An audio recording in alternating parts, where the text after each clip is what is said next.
Today we're going to review Gorgo Open Field test results because, man, there are some combinations, really just there's one combination, where she's insanely powerful in the open field. And we'll talk about whether or not I think you should use her in the open field, even if you aren't going to be a garrison captain.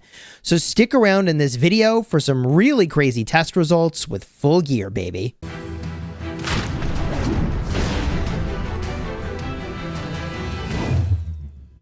Hello my friends and welcome back. I'm Chisgule Gaming, and today's video is sponsored by the makers of Rise of Kingdoms. And in a previous live stream, I did a bunch of testing with Gorgo. This was full equipment testing in order to understand, is she actually good in the open field, even though she's a garrison commander? And yeah, the short answer is yes. The longer answer is going to be, okay, but why is she good and where is she good? We'll talk about those things in this video. But the other thing I wanted to point out is that I also teased some Gorgo testing where they were really just doing some garrison testing, but decided they would run her in the open field a couple times anyways. And even with a garrison talent build, she was doing well in the open field. And people sent me these messages like, how dumb are you to test her with a garrison build? And it's like, well, if she's beating these combos with a garrison build, then how do you think she's going to do when she has an actual open field build? Pretty good, right? So let's talk about what we expect to see in an open field commander, what Gorgo has, and what she's missing. Now, in the open field, one of the most important things is very simply march speed. And this is a mark against Gorgo. She does not have march speed anywhere in her kit. So this is a huge downside to Gorgo. The next big downside is she does single target damage. My preference for an open field commander is they do area of effect damage because you're all but guaranteed to get big value hitting multiple targets. So she's got two really big strikes against her. No area of effect damage and no march speed. But she does do one thing that is very important, and that is that she has a debuff. If we look at the second skill, infantry units led by this commander get 40% attack, and whenever their troop launches a normal attack, they have a 10% chance to increase the normal attack damage taken by the target by 30% for 3 seconds. Ooh, that debuff is good. I mean, if you're swarming a garrison, that's insane. So that's really good. But even in the open field, you have multiple marches hitting the same thing. That's really good. So making the target take more normal attack damage, especially with Smite in the game, is big. So that is one reason why Gorgo actually has good relevance in the open field. The other thing is that when she is less than 50% of units remaining, which okay, you don't always run it down, but these days I find I often do. But when you're below 50%, when you get hit by a normal attack or counterattack, you have a 10% chance to gain a mighty shield and reduce the attack of 5 nearby enemies by 30%. So, okay, Gorgo from a debuff standpoint actually is legit for the open field. That is legitimate. So, although she's missing the march speed, although she's missing the area of effect damage, I will say that her debuffs are powerful and fairly unique. I mean, the attack debuff you could get from Ethelflaed, so that's not too unique. But the normal attack damage debuff, now we're talking. So how does she perform? Now we're doing duel tests, okay? And this was in an Ark of Osiris practice match with meta gear, but we tried all kinds of stuff. And I'm going to start with the weird stuff, which is technically how we ended our testing, to see if we could find other Gorgo combos that work. And spoiler alert, Gorgo is pretty much only good with Liucha. So we used Gorgo with Pakal, and these are full gear tests, meta gear, crit iconic almost entirely. 17,000 sevs for the Budakazuge and 32,000 for the Gorgo with Pakal GG. Now, Gorgo being the primary is very important. She has a rage cost reduction of 100 on her active skill. So she has a 900 rage cost requirement if she's the primary. That only works if she's the primary commander. That's why she should be the primary. We tried Gorgo with Harold Sigurdsson, and it got shredded, man. 16,000 to 31,000. So this is not good. From here, 16,500 to 31,600 with Gorgo Alexander the Great.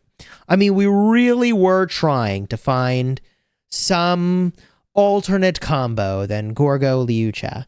We did Gorgo with Sargon, 22,500 to about 30,000. So archers are shredding Gorgo in all these different combos. Gorgo with Skippy Prime even. I mean, you'd think with Skippy Prime, surely it would do well. But no. 20,789 to 30,554. So Gorgo Liucha is getting wrecked in all these combos. Even with Pyrrhus. You'd think with Pyrrhus, the normal attacker, this would do well. Nope. 21,900 to 30,700. By the way, this is with the Pyrrhus relic and its expertise, okay? So this is a problem. We've got another one, Gorgo with Martel, 18,500 to 32,000, just getting shredded in all these combos. But the thing is that Gorgo is actually good in the open field.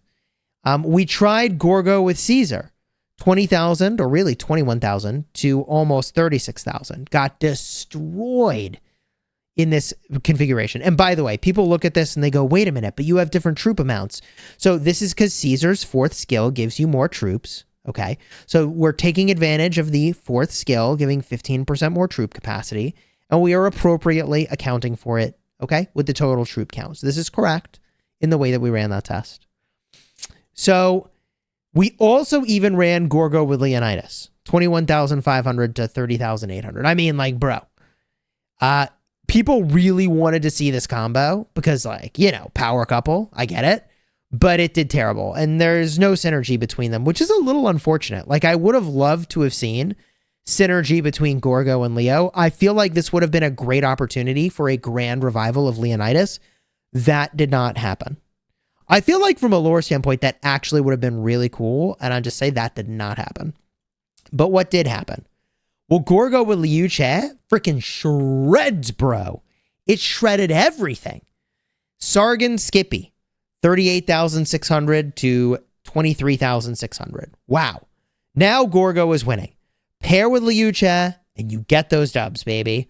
Gorgo with Liu Che against Huo with Nevsky. Dude, Liu Che is doing area of effect damage. Okay, Huo with Nevsky is just doing single target damage.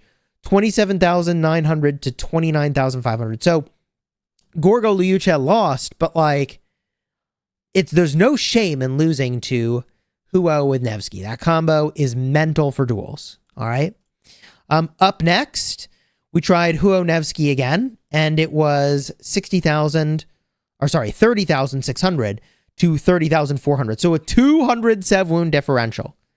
Okay, very close fight here. So infantry almost beat this insane cavalry duel pair. All right. We continue onward here, and Huo with Nevsky lost, but why did they lose here? Well, in this instance, I didn't actually give Huo the 30 seconds he needs to sort of warm up. Huo has a skill that only works when you've been out of your city for an upwards of 30 seconds. So we didn't give him the 30 seconds, and it does much worse. But this does illustrate that, like, whether or not Huo has had 30 seconds to warm up actually makes a big difference in the final result of the test, okay? We ran Gorgo Liu Che against Buddha Kazuge Liang, and it freaking clapped, man. 35,600 to 26,600. And we ran Buddha Kazuge Liang again, almost 50,000 to 25,000. Oh, but he brought 330,000 troops. Okay, this was the very first test. So, first of all, yeah, having extra troops makes a big difference. But even with the right troop count, that is an insane result.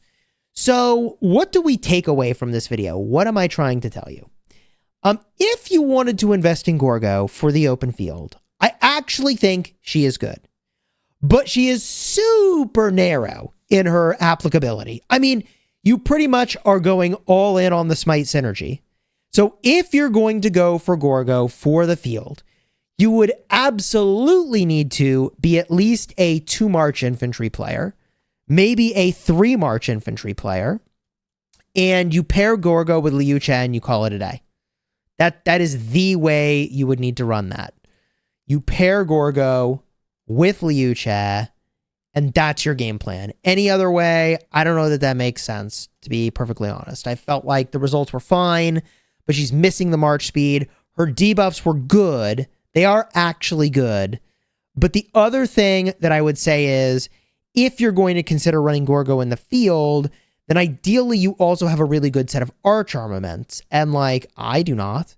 I have been spending hundreds of dollars on arch armaments. In fact, not quite thousands of dollars yet, but I will work my way to thousands of dollars trying to get arch armaments. And I would say my arch armaments are pretty bad right now. So even with 3 infantry marches myself, I may not actually be using Gorgo in the open field, to be determined. Okay. So I think Gorgo overall is really strong, though. It's one of the first times in a long time we've had a garrison that actually legitimately works in the field. And I can say with a straight face, you could absolutely consider using her. I would not say that of Zeno or Flavius or many other garrison commanders. In fact, the last time I could really with a straight face say, yeah, you should use that garrison commander in the field was Amani. Back when you ran the Amani art combo, and now Amani is like beyond irrelevant, which is kind of unfortunate. God, there's so many commanders. It's actually hard to find the ones you're looking for. But Amani at this point is fully irrelevant. I would love to see her become relevant again in some cool way. For now, though, I wouldn't recommend her for field, and I wouldn't recommend her for garrison, which is the weird thing about garrison investments. I mean, garrison commanders are good when they're good, and they're irrelevant when they're not. So that's the danger of investing in Gorgo, specifically for field, is like, hey, she's good now, but if she stops being good in the field, and she stops being good in the garrison, I don't know. There's other commanders that have had longer lives, like Isong, right? Like Guan Yu. Even Alexander the Great lived a great long life. Will Gorgo be that way?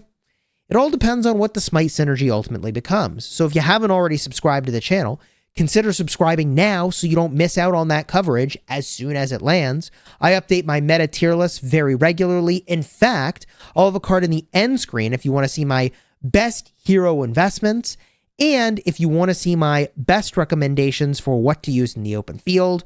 Cards in the end screen in just a second. I hope you'll check those videos out, and until next time, you have fun smashing the kingdom.